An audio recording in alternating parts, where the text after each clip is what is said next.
justice, solidarity. Like never before, core values are in the crosshairs. A breakdown in trust is leading to a breakdown in values.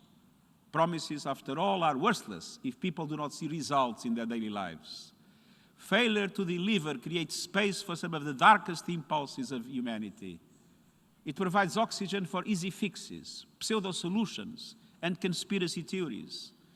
It is kindling to stoke ancient grievances, cultural supremacy, ideological dominance, violent misogyny, the targeting of the most vulnerable, including refugees and migrants. Excellencies, we face a moment of truth. Now is the time to deliver. Now is the time to restore trust.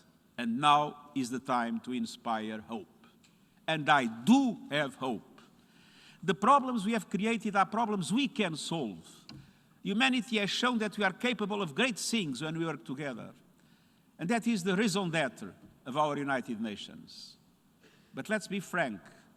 Today's multilateral system is too limited in its instruments and capacities in relation to what is needed for effective governance of managing global public goods. It is too fixed on the short term. We need to strengthen global governance. We need to focus on the future. We need to renew the social contract. And we need to ensure a United Nations fit for a new era. That is why I presented my report on our common agenda in the way I did. It provides a 360-degree analysis of the state of our world with 90 specific recommendations that take on the challenges of today and strengthen multilateralism for tomorrow. Our common agenda builds on the UN Charter, the Universal Declaration of Human Rights, the 2030 Agenda for Sustainable Development, and the Paris Climate Agreement. It is in line with the mandate I was given by the UN 75 Declaration to seek a pathway to a better world. But to reach that land of our promises, we must bridge great divides. Excellencies, I see 6 great divides, 6 Grand Canyons that we must bridge now. First, we must bridge the peace divide. For far too many around the world, peace and stability remain a distant dream. In Afghanistan, where we must boost humanitarian assistance and defend human rights, especially of women and girls. In Ethiopia, where we call on parties to immediately cease hostilities, ensure humanitarian access, and create the conditions for the start of an Ethiopian-led political dialogue. In Myanmar, where we reaffirm unwavering support to the people in their pursuit of democracy, peace, human rights, and the rule of law.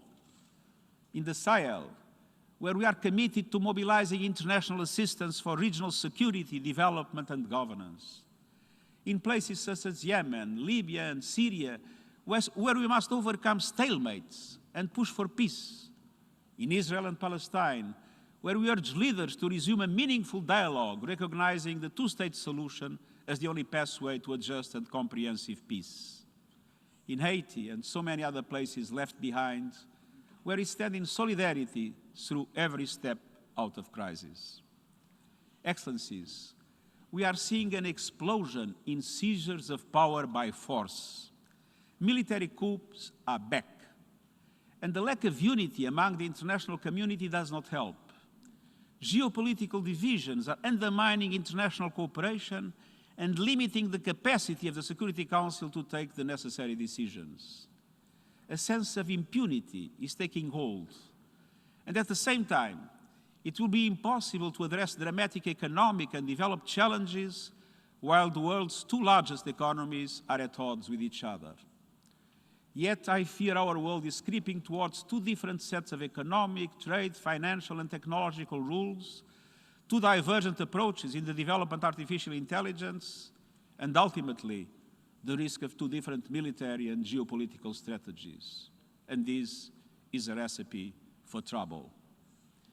It would be far less predictable than the Cold War. To restore trust and inspire hope, we need cooperation, we need dialogue, we need understanding. We need to invest in prevention, peacekeeping, and peace building. We need progress on nuclear disarmament and in our shared efforts to counter terrorism. We need actions anchored in respect for human rights And we need a new comprehensive agenda for peace. Excellencies, second, we must bridge the climate divide. This requires bridging trust between North and South. It starts by doing all we can now to create the conditions for success in Glasgow. We need more ambition from all countries in 3 key areas: mitigation, finance, and adaptation. More ambition on mitigation means countries committing to carbon neutrality by mid-century and to concrete 2030 emissions reductions targets that will get us there, backed up with credible actions now. More ambition on finance means developing nations finally seeing the promised $100 billion a year for climate action, fully mobilizing the resources of both international financial institutions and the private sector too. And more ambition on adaptation means developed countries living up to their promise of credible support to developing countries to build resilience to save lives and livelihoods. And this means 50% of all climate finance provided by developed countries and multilateral development banks should be dedicated to adaptation. The African Development Bank set the bar in 2019 by allocating half of its climate finance to adaptation. Some donor countries have followed their lead. All must do so. My message to every member state is this: don't wait for others to make the first move. Do your part. Around the world, we see civil society, led by young people, fully mobilized to tackle the climate crisis. The private sector is increasingly stepping up. Governments must also summon the full force of their fiscal policy-making powers to make the shift to green economies. By taxing carbon and pollution instead of people's income, to more easily make switch to sustainable green jobs. By ending subsidies to fossil fuels and freeing up resources to invest back into healthcare, education, renewable energy, sustainable food systems, and social protection for their people. By committing to no new coal plants. If all planned coal power plants become operational, we will not only be clearly above 1.5 degrees, we will be well above 2 degrees, and the Paris targets will go up in smoke. This is a planetary emergency. We need coalitions of solidarity between countries that still depend heavily on coal and countries that have the financial and technical resources to support their transition. We have the opportunity and the obligation to act. Excellencies, third, we must bridge the gap between rich and poor within and among countries. That starts by ending the pandemic for everyone, everywhere. We urgently need a global vaccination plan to at least double vaccine production and ensure that vaccines reach 70% of the world's population in the first half of 2022. This plan could be implemented by an emergency task force made up of present and potential vaccine producers, the World Health Organization, ACT accelerator partners, and international financial institutions working with pharmaceutical companies. We have no time to lose. A lopsided recovery is deepening inequalities. Richer countries could reach pre-pandemic growth rates by the end of this year, while the impacts may last for years in low-income countries. Is it any wonder? Advanced economies are investing nearly 28% of their gross domestic product into economic recovery. For middle-income countries, that number falls to 6.5%. And it plummets to 1.8% for the least developed countries, a tiny percentage of a much smaller amount. In sub-Saharan Africa, the International Monetary Fund projects that cumulative economic growth per capita over the next 5 years will be 75% less than the rest of the world. Many countries need an urgent injection of liquidity. I welcome the issuance of $650 billion in special drawing rights by the International Monetary Fund. But these SDRs are largely going to the countries that need them least. Advanced economies should reallocate their surplus SDRs to countries in need. SDRs are not a silver bullet, but they provide space for sustainable recovery and growth. I renew also my call for a reformed and more equitable international debt architecture. The debt service suspension initiative must be extended to 2022 and should be available to all highly indebted, vulnerable and middle-income countries that request it. This would be solidarity in action. Countries shouldn't have to choose between servicing debt and serving people. With effective international solidarity, it would be possible at the national level to forge a new social contract that includes universal health coverage and income protection, housing and decent work, quality education for all, and an end to discrimination and violence against women and girls. I call on countries to reform their tax systems and finally end tax evasion, money laundering, and illicit financial flows. And as we look ahead, we need a better system of prevention and preparedness for all major global risks. We must support the recommendations of the Independent Panel for Pandemic Preparedness and Response. I have put forward a number of other proposals in our common agenda, including an emergency platform and a futures lab. Mesdames et Messieurs les représentants, quatrièmement, nous devons combler le fossé entre les genres. Le Covid-19 a mis à nu et exacerbé la plus vieille injustice du monde, le déséquilibre de pouvoir entre les hommes et les femmes. Lorsque la pandémie a frappé, les femmes représentaient la majorité des travailleurs de première ligne. Elles ont été les premières à perdre leur emploi et les premières à mettre leur carrière en suspens pour s'occuper de leurs proches. Les fermetures d'écoles ont touché des filles de manière disproportionnée, freinant leur parcours et augmentant les risques d'abus, de violence et de mariage d'enfants. Combler le fossé entre les femmes et les hommes n'est pas seulement une question de justice pour les femmes et les filles. Cela change la donne pour l'humanité tout entière.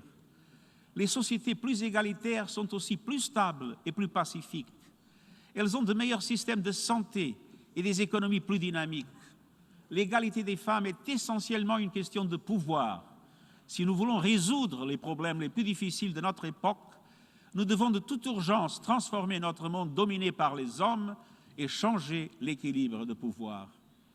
Cela requiert plus de femmes dirigeantes dans les parlements, les cabinets ministériels et les conseils d'administration.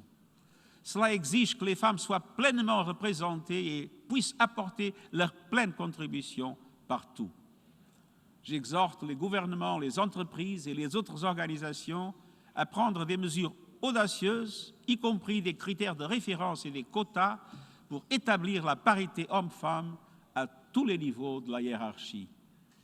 À l'Organisation des Nations Unies, nous avons atteint cela au sein de l'équipe dirigeante et parmi les responsables de bureaux de pays. Nous continuerons jusqu'à ce que nous parvenions à la parité à tous les niveaux. Et dans le même temps, nous devons nous opposer aux lois régressives qui institutionnalisent la discrimination de genre. Les droits des femmes sont des droits humains. Les plans de relance économique devraient accorder une place centrale aux femmes, notamment par des investissements à grande échelle dans l'économie des soins. Et nous devons adopter un plan d'urgence pour lutter contre la violence de genre dans chaque pays. Pour atteindre les objectifs de développement durable et bâtir un monde meilleur, nous pouvons et nous devons combler le fossé entre les femmes et les hommes. Mesdames et Messieurs les représentants, cinquièmement, pour redonner confiance et raviver l'espoir, nous devons réduire la fracture numérique. La moitié de l'humanité n'a pas accès à l'Internet. Nous devons faire en sorte que tout le monde soit connecté d'ici à 2030. Telle est la vision de mon plan d'action de coopération numérique. Saisir les promesses du numérique tout en se prémunissant contre ces dangers. L'un des plus grands périls auxquels nous sommes confrontés, c'est le pouvoir croissant des plateformes numériques et l'utilisation des données à des fins néfastes. Une vaste bibliothèque d'informations est en train d'être constituée sur chacun d'entre nous. Et nous n'y avons même pas accès. Nous ne savons pas comment ces informations ont été recueillies, par qui, ni dans quel but. Mais nous savons que nos données sont utilisées à des fins commerciales pour augmenter encore les profits. Nos comportements et habitudes deviennent des produits qui sont vendus comme des contrats à terme. Nos données sont également utilisées pour influencer nos perceptions et nos opinions. Les gouvernements et d'autres entités peuvent les exploiter pour contrôler et manipuler le comportement des citoyens, bafouant aussi ainsi les droits humains des individus ou groupes et sapant la démocratie. Ce n'est pas la science-fiction, c'est notre réalité d'aujourd'hui. Et cela exige un débat sérieux. Il en va de même pour d'autres dangers de l'ère numérique. Je suis par exemple certain que toute future confrontation majeure, et j'espère évidemment qu'une telle confrontation n'aura jamais lieu, commencera par une cyberattaque massive. Quel cadre juridique nous permettrait de faire face à une telle situation? Aujourd'hui, des armes autonomes peuvent prendre pour cible des personnes et les tuer sans intervention humaine. De telles armes devraient être interdites. Mais il n'y a pas de consensus sur la manière de réglementer ces technologies. Afin de rétablir la confiance et raviver l'espoir, nous devons placer les droits humains au cœur de nos efforts pour que l'avenir numérique de tous soit sûr, équitable et ouvert. Excelências, en sexto lugar y por último, tenemos que salvar la brecha entre generaciones. Los jóvenes heredarán las consecuencias de nuestras decisiones buenas y malas. Al mismo tiempo, se espera que nazcan 10.900 millones de personas antes de que termine el siglo. Necesitamos sus talentos, ideas y energías. Nuestra agenda común propone la celebración el año que viene de una cumbre para la transformación de la educación con el fin de abordar la crisis del aprendizaje y ampliar las oportunidades al alcance de los 1.800 millones de jóvenes de hoy. Los jóvenes necesitan algo más que apoyo. Necesitan tener un asiento en la mesa. Por ello nombraré un enviado especial para las generaciones futuras y crearé la Oficina de la Juventud de las Naciones Unidas. Y las contribuciones de los jóvenes serán fundamentales en la cumbre del futuro, tal y como queda recogido en nuestra agenda común. La juventud necesita una visión de esperanza para el futuro. Una investigación realizada recientemente en 10 países ha demostrado que la mayoría de los jóvenes sufre altos niveles de ansiedad y angustia por el estado de nuestro planeta. Un 60% de sus futuros votantes se sienten traicionados por sus gobiernos. Debemos demostrar a los niños y niñas y a los y a las jóvenes que a pesar de la gravedad de la situación, el mundo tiene un plan y que los gobiernos están comprometidos con su aplicación. Tenemos que actuar ahora para superar las grandes divisiones y salvar a la humanidad y al planeta. Excellencies, with real engagement, we can live up to the promise of a better, more peaceful world. That is the driving force of our common agenda. The best way to advance the interests of one's own citizens is by advancing the interests of our common future. Interdependence is the logic of the 21st century, and it is the lodestar of the United Nations. This is our time, a moment for transformation, an era to reignite multilateralism, an age of possibilities. Let us restore trust, let us inspire hope, and let us start right now. Thank you.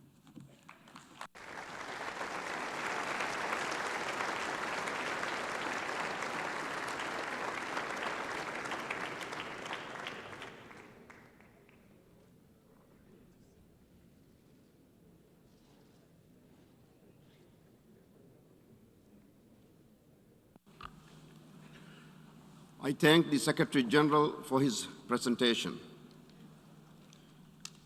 The General Assembly will now turn to Agenda Item 8, General Debate.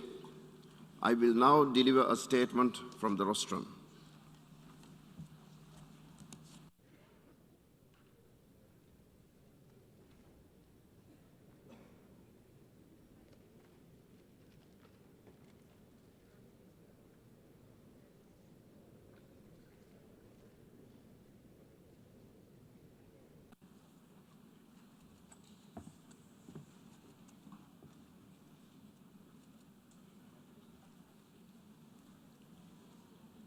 Bismillahir Rahmanir Rahim. Your Excellencies, Mr. Secretary General, distinguished ministers, I'm honored to welcome you all to the opening of the general debate as we kick off the high-level week of the 76th session of the United Nations General Assembly. I'm even more pleased to welcome all of you back to an in-person session of the General Assembly. A year and a half, we have suffered in silence and in anxiety. A year and a half, we have worried, we have grieved, and we have waited. Let us wait no more. Excellencies, I would like to express my deep gratitude to His Excellency Volkan Bozkır, President of the 75th session, for his stewardship of this august General Assembly during very trying times. I would also like to thank the Secretary General for his leadership and wisdom and look forward to working with him. I must also express heartfelt gratitude to both President Ibrahim Mohamed Saleh and the people of the Maldives for putting their faith and trust in me. I'm truly humbled and deeply proud to stand as a small islander at this great podium on behalf of our people. Our country may be small, and I may be even smaller. But today, we are mighty. Today, we stand with giants. My standing here today in the General Assembly is a reflection of the success of President Saleh's foreign policy. Excellencies, ladies and gentlemen, we have plenty of challenges, but for just a moment, let us celebrate all that we have achieved in the past 2 years. In record time, humanity has developed multiple viable vaccines for COVID-19. Scientists and researchers from dozens of countries collaborated on a remarkable feat of human ingenuity. And the largest vaccine rollout in the history of mankind is currently underway. While certainly not without flaws, it is monumental in its undertaking. For these accomplishments alone, we should be proud. Excellencies, before I outline the 76th session and the hopeful theme I've chosen to pursue, allow me to ask you this. Where do we want to be at this time next year? What is it that we, as a people, intend to achieve over the next 12 months? From my discussions with many in this room, from social media, from the UN 75 survey, and from the Secretary General's Common Agenda report, the answer is clear. The world wants peace of mind. The people want solutions to the challenges we collectively face, and challenges are not in short supply. Fragility, conflict, COVID-19, climate change, the list goes on. These issues and more keep our citizens awake at night. They fuel a collective anxiety and a worry that things are progressively getting worse. They worry that we are not doing enough to solve the problems facing our world. And my friends, they are not wrong. We can do more. We know this in our hearts. On COVID-19, we have the vaccine, the know-how, the capacity for distribution. We lack only the political support. On climate change, we have incredible innovations in renewable energy, in adaptive technologies, and in transitioning away from fossil fuels. We lack, again, only the political support and the related financing. On conflict and instability, we have near universal desire for nuclear disarmament and non-proliferation. Yet, we falter at the finish line, leaving treaties unratified. On humanitarian concerns, we have enough food and water to provide for the planet many, many times over. Yet, there's genuine fear that we will see the return of famine and the impacts of drought. Hundreds of millions will require humanitarian assistance by year's end. My friends, there are moments in time that are turning points, and this is one such moment. We can choose a path of isolationism, of mutual destruction, of a slow retreat of human experiment, or we can forge together a new path, a sustainable and resilient path that changes the future of our planet. COVID-19 may have been a tragedy of the grandest scale, but it may also have been a canary in the coal mine, warning us of the perils we face if we continue to drag our feet, to avoid making the hard but necessary choices. Excellencies, I wholeheartedly believe in the power of humanity to overcome these challenges. You cannot live in the Maldives and face the existential threat of sea level rise without having hope on humanity. Well, that hope extends far. I'm hopeful that we too can overcome differences, that we can bypass protocols and obstacles to transform our societies. With this hopeful vision for a better tomorrow, I intend to pursue 5 rays of hope that will direct the efforts of the General Assembly this year. First, I will stand firmly behind the need to ensure vaccine equity, to vaccinate the world. As President of the General Assembly, I intend to host a high-level meeting on just this issue and to address the practical obstacles that have emerged around supply, storage, and distribution. Second, on the longer-term recovery from COVID-19, I will push for a recovery that builds back better, stronger, greener, and bluer.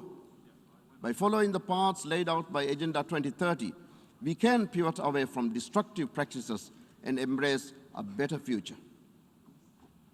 Third, we must return our attention to the climate crisis, which has taken a backseat to COVID-19.